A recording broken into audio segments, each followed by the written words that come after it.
મૂળ ઓડિશાના 23 વર્ષીય સાગર પ્રકાશ બહેરા કૌટુંબિક પરિવારજનો સાથે ભેસ્તાન વિસ્તારમાં આવેલા સિદ્ધાર્થનગરમાં રહેતો હતો।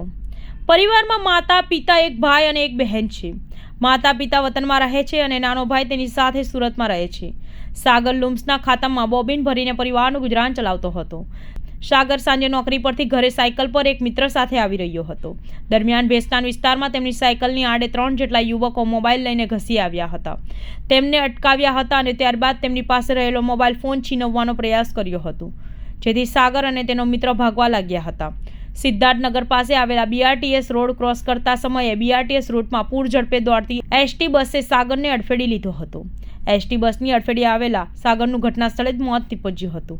અકસ્માતને પગલે મોટી સંખ્યામાં લોકો એકઠા થઈ ગયા હતા, જ્યારે એસટી બસનો ચાલક બસ લઈને ફરાર થઈ ગયો હતો। સાગરના બનેવી રવિન્દ્ર બહેરાએ રડતા રડતા કહ્યું કે સાગર ગઈકાલે રાત્રે 8:15 વાગે નોકરી પરથી ઘરે આવી રહ્યો હતો।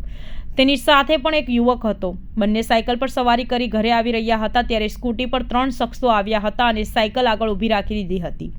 બાદમાં ત્રણેય શખ્સોએ સાગરનો મોબાઈલ ફોન છીનવ્યો અને માર માર્યો।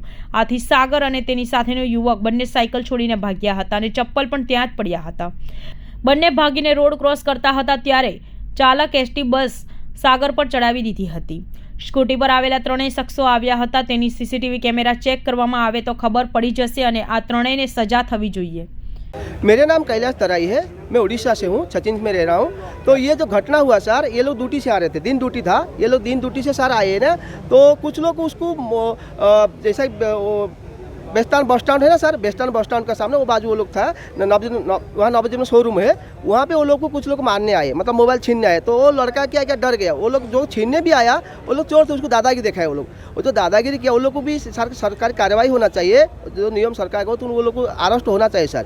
और दूसरी चीज़, वो लोग को जो ये बाहर से आया ना, गुजरात सरकारी बस जाता ना, गुजरात बीआरटी के अंदर जा रहा था, बीआरटी के अंदर उसको बस वाला ने उड़ा दिया। और परिवार एकदम गरीब है।